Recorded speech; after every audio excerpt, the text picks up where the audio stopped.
Hello, everybody. Welcome to EduMatch. Thank you so much for joining us. So we are here today for a special episode. We have one of our EduMatch VIPs in the house. We have Brian Kulak, the author of Level Up Leadership, which is coming out tomorrow. Brian, congratulations and welcome to EduMatch. Thank you so much. Hey, everyone. Excited to talk to you tonight. Please excuse the sniffles and the coughing. Of course, I get sick right before the launch, but nothing's going to keep me from tomorrow, man. I've been waiting for this for 42 years, so I'm ready to roll. Oh my goodness, yes. I'm so excited as well. Like it's such a great book. So if y'all don't know Brian, let me tell you a little about him. He's entering his 20th year in education, and for the first 15 he taught English and journalism at his alma mater in New Jersey. Working almost exclusively with seniors, and Brian was committed to making connections with his students so they could make connections with their world. He also served as a new and novice teacher mentor, during which time he developed his passion for leadership. Most recently, he served as chief academic officer for 4 years before becoming a K-5 principal in 2018. His blog, leveluplead.com, combines shared educational experience with his unique style.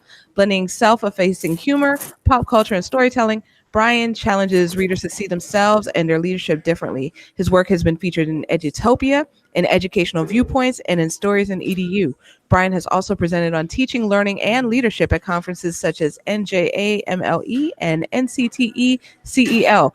Now, in his personal life, Brian is a baseball fanatic, a Pearl Jam aficionado, and a devoted family man. So he lives in New Jersey with his wife and 2 children. So, Brian, I know this wasn't one of the questions that I sent to you, but what's your favorite Pearl Jam song? Oh, so I have to say a song called Release, which is from their first album. And I got a blog post coming up about it. So I can talk about how sometimes we have to release our best teachers so they can become our next leaders. But that's a good question to start off with. A nice Pearl Jam softball question to start. I like it. Yes, I had to go there. Yes, absolutely. I remember Jeremy, that Yeah, video came that out like when video. I was in middle school. So yeah. It's a haunting video for sure, and it's all too real now, man. He was way ahead of the time with school shootings, unfortunately. Oh my goodness. Yeah, definitely. Yeah, but so your first book, Level Up Leadership, Advance Your Edu Game, is coming out tomorrow. So tell us a little bit about what's your background and who or what inspired you to go into education. Yeah, so I'm just so excited for tomorrow. It's been something I've been thinking about since I was a little boy. I was just talking to my staff the other day about it, and through meeting you and Mandy, it's just kind of changed my life. So really, no matter what happens from here, I'm just so happy to be part of the EduMatch family and seeing us grow. For me, the beginning, my story, my origin story is very simple, and I love telling it. I was 14, and I wrote a back then it was called HSPA or HSPT assessment. I was a freshman, an essay about who in the world I want to change places with and why. And back then I was obsessed with the NBA and the Detroit Pistons. So Isaiah Thomas was my favorite player. He wore number 11. I wore number 11. I just idolized him. And so I wrote the paper about that and thought nothing of it. And then a couple weeks later, the department chair came in, a department chair who would later become my department chair, the way my career worked out. And she read my essay to the class. I had no idea she was going to do it. And she gushed. She just talked about how it was one of the best papers she's read for somebody our age in her career. And she hoped that this person, who was me, would go on to be a writer and a teacher. And I walked out of that room, I'll never forget. And that was it. I was never going to leave education. So it's amazing how those small moments with people who say things and do things for you in education make you feel something about who you are and where you're going can change your life. So her name is Sue McKenna. And shortly thereafter, my story is very unique. So right out of undergrad, I was 22. I got a phone call that my favorite teacher, the guy who is my hero and who inspired me to become a teacher, whose name is John Scribonia, was being pressed into emergency action for the guidance department after an untimely death. So they called me and said, "Brian, can you do this?" I said, "Oh my gosh, you want me to come in and teach in the class that I learned from the guy that I want to be a teacher?" It was amazing, kismet kind of thing. So I jumped in there, and 15 years later, I was teaching pretty much all seniors and loving every minute of it. And then I jumped over into leadership 5 years ago in a different district. So that's where I am now. Yep, that's my origin story. Wow. Yeah, that's a lot. Yeah. And just how that little moment, that one small moment just like shaped your life. That's so cool. So we never know like what kind of impact we're going to have. Yeah. No, I mean, you're talking about 28 years ago. I was just a regular freshman writing a paper like we all did. And It was a life-changing thing. And I never pass up an opportunity to tell people in my life, professionally or personally, what they mean to me, how they've helped me. And, recently my staff is so talented and so amazing and supportive. And there are probably a lot of people who let those opportunities go by to tell them, but I just don't. I just say I say a lot of kind things to a lot of people who need to hear them and who deserve to hear them. And hopefully I'll be the person that John and Sue were for me years down the line. Yeah, absolutely. I hear you on that. I hear you. So, what can people expect from Level Up Leadership? Tell us a little bit about your book. So Level Up Leadership is an extended analogy between the video game industry and education leadership. And at first, it might seem like a disparate connection, but as you kind of go through the book, and I talk about things like the evolution of the controller, bosses, walkthroughs, saving your game, all the things that we remember growing up as sort of going through this metamorphosis over time, is the exact same thing that's going on in education. So just to give you an example, as I've been trying to do online all day to promote, if you think about the original Atari joystick, right? So it's just a really unilateral, very archaic box with a stick and a button, right? So you can move up, down, left, or right. You push the button, you can jump, or you can fire a pixelated square, and that's it. And I think that's where educational leadership was right around that time. You had a person, largely a man, who sat in an office and doled out mandates. There was no meaningful feedback. There was no talk of kindness and empathy. You did what you were supposed to do. He checked the boxes, and you kind of just meandered through your career. But as time went on, just like in gaming, the controllers changed from the Atari to the Nintendo, which featured 2 buttons, to the Xbox and PlayStation, which featured 6 or 8. And that's exactly how I see educational leadership changing over time. So again, if you see the cover and you see the old school video game that we all played in arcades and pizza shops when we were growing up, it'll remind you in a nostalgic sense what that was like and where we are now with gaming. And then each chapter kind of walks through that evolution side by side with educational leadership. I give reflections in each one. So there's anecdotal pieces, there's research, and then at the end of each chapter, there's 5 ready-to-use strategies for any leader. So pre-service, current, or veteran. Yeah, I was digging it like from the very first chapter, and I was just like, "Oh my goodness, this is speaking my language right now." So that's really, really cool. So definitely love the format. So, what was your motivation for writing this book? Yeah, I mean, I think the motivation is as unique as everything I've talked about so far. And it's very personal. I was watching my 5-year-old son Coleman play Super Mario Brothers on his old school Nintendo Mini, the new one they came out with like 30 games built in. It kind of changed Generation X's lives for a short time because I played it all the time, and he kept just jumping through chasms and dying and giggling and jumping on Goombas and just getting lit up, and didn't really care that he wasn't doing really well. He loved it, and I started to think, do I want to jump in here as a dad? Like, dude, why don't you time your jumps better? Why don't you go get that fire plan, use fireballs? But I just let him play, and as he moved on and learned, the analogy kept getting stronger and stronger. I mean, I saw the things that Mario has to deal with to get to the princess as things that we need to do daily, monthly, annually, and then based on our careers and education and leadership. So the motivation was to really kind of help. I really feel passionate about helping young teachers and aspiring leaders. I have 2 in my building who are just amazing. I'm going to rue the day they leave, but I want them to move on and lead buildings. But this is something I really think that teachers and leaders can look at as, again, more of a fun way to look at their career. So we can talk about educational leadership from all kinds of perspectives and quadrants and all kinds of things that have been done. I really wanted to find a way to talk about it in a way that was nostalgic and anecdotal and spoke to a lot of people. So again, I have my 5-year-old son to thank for playing, and here we are. So he'll think this story is much cooler when he's 15. Right now, he doesn't really care. That is too cool. Yeah, we can definitely draw inspiration from so many unlikely places. So that is dope. So Yeah. what impact are you hoping that that your book has on the reader? Yeah, I love for a couple things. Number one, I love for people to start to analogize their own lives and their own educational careers. The blog that you mentioned, leveluplead.com, my writing is very analogous. I mean, very mundane things in life are analogized into education. So like the last one I wrote was about my wife refuses to throw away her unfinished cans of water or soda, and I always have to do it. And I'm like, hon, what, can you please do it? And she's like, I will do it. I'll do it when I'm ready. I just don't do it your way. So right then I'm like, oh, that's just like every educational leader who says, do this my way or beat it. And that's not the kind of leader I am. So my wife always teases me. She's like, your husband life and your leadership life are so much different, but I learned so much from one and the other. So I really want people to look at this as a way to start to provide their own reflection and anecdotes about their careers and chart their own path in an evolutionary way, the way I do with the book through gaming. So that's one. And I think another thing I really want pre-service leaders. I know Sam in our house works with pre-service teachers, and her book's amazing. And I got it from one of my young teachers. So I'm looking at that from the leadership perspective. So we go through these grad school programs, Sarah, you know how this goes, right? And it's all theoretical, and we're reading all these books and all these heavy hitters whose names we know before we get into the program.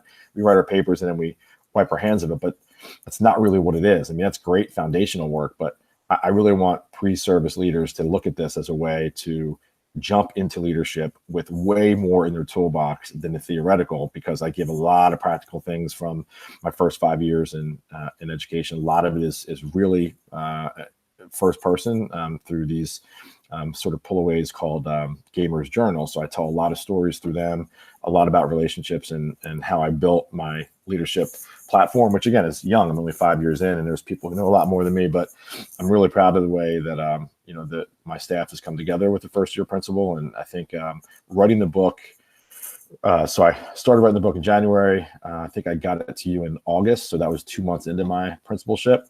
So writing the book alongside my career, taking this arc, has really been powerful, because I'm kind of living and practicing what I'm preaching in the book all along. So that's what I hope people are more prepared to become leaders as a result of reading the book.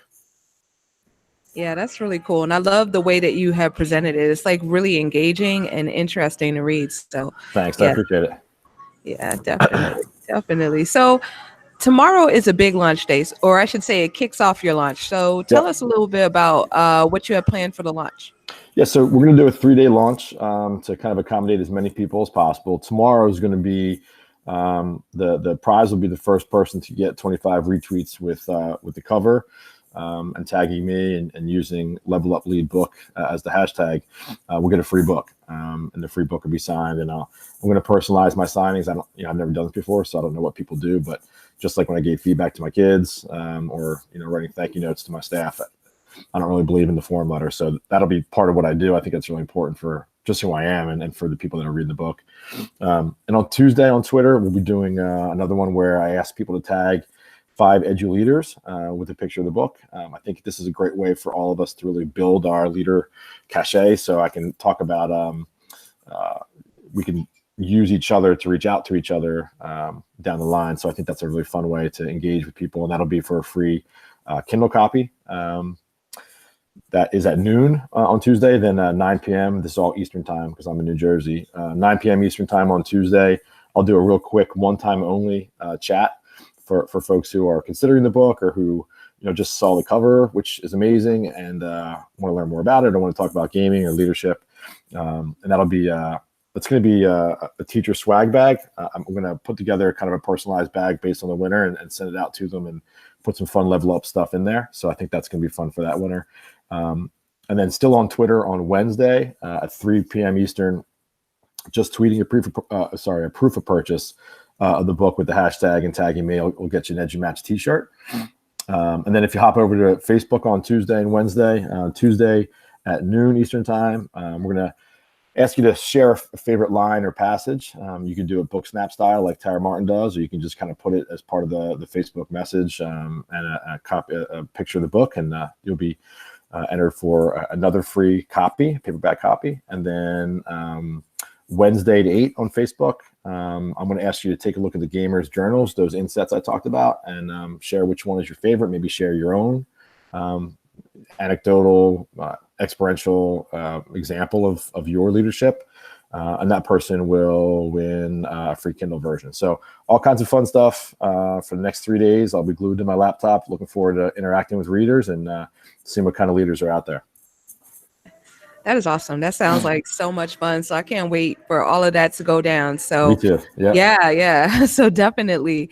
So for other people who are out there, everybody has a story. So if someone feels compelled to tell their story, then what kind of tips or advice would you have for them? Wow, that's a great question. So, um, I talk about this guy in my book a lot. His name's Dan Whalen. He does an annual challenge for himself, doesn't call it a resolution. And after being with him for 5 years, on the fourth year, I said, I got to join him. So last January 2nd, I started writing every day at 5 a.m. And the goal was to start a blog and write a book. And for anybody who's thinking about starting out there, I dilly-dallied and procrastinated and negative self-talked myself out of it for years. But let me tell you, once you get started and you get on the routine that you will not waver from, maybe save for sickness or something like that, you will write. So I think blogging is the most important way to start because it's deeply personal. In the beginning, you can sort of control who the readers are, and before it starts to kind of get out into the masses, and then you can set your own pace. So I like to get one out per week, and then sometimes two, because I also started a former student Friday. So because of my 15 years in the classroom and the relationships I built, on an occasional basis, I ask former students to write for the blog on Fridays, and it's been super successful just to hear. And it's not about being in my class. It's not about me at all. In fact, I don't want it to be. It's about their lives during high school, post high school, where they are now, advice they give to people. It's just been a really powerful series. I'm really proud of that. So use your human capital, the people in your life, to help you with it. And I know pushing publish, which I talk about in the book, is really frightening, but it's super empowering. I mean, it changed my life to change my routine to wake up early and write before the day begins, because it keeps my family time intact after school, keeps my weekends intact because I play baseball on the weekends, and I have a promise to myself I won't break. So that's one. And the second thing is, as I said earlier, you got to consider the market. I mean, Sarah, you know how many books are out there now in the edu world, which is a blessing and a curse, right? So there's a lot of really good stuff, especially from our house, I would say. But there's a lot of really good people writing good books with different angles out there. But at some point, there might be some saturation. So if you're like me, you got to think to yourself, I have this story to tell. I have this experience in my back pocket, but I got to tell it in a different way. Now, I don't think you'll be sitting around watching Nintendo and think of your inspiration like I did, but something will click, something will happen. And you're going to have a book that is yours, that no one else has written, that Sarah will put out, and with her in your corner, only good things happen. I can tell you that from experience. Just changed my life. And I would also say try to hop on Twitter chats, even if you just lurk at first, or if you want to run some chats. There's all kinds of people who can help you. Rochelle Dean Poth in our house will help you. She helped me to get some together, so that's helped me for marketing. But it also kind of just, I think, broadens your edu perspective to see what people are talking about around the world. And Twitter chats they're omnipresent. There's one happening every hour, on the hour, every day. So you got to roll up the sleeves and get to work. I think that's my best advice. Oh, those are some great tips, and I got to thank you for the kind words. And I definitely have to echo that we have some amazing authors, in EduMatch. So yeah, so shout out to the whole family. Yeah, So, yep. yes, indeed. All right. So, what are some other things that we can expect to see from you in the future, Brian? So I'm gonna, the blog, I'm real proud of. It's not gonna go anywhere anytime soon. So I'll still stick with the once a week pace plus the former student Friday.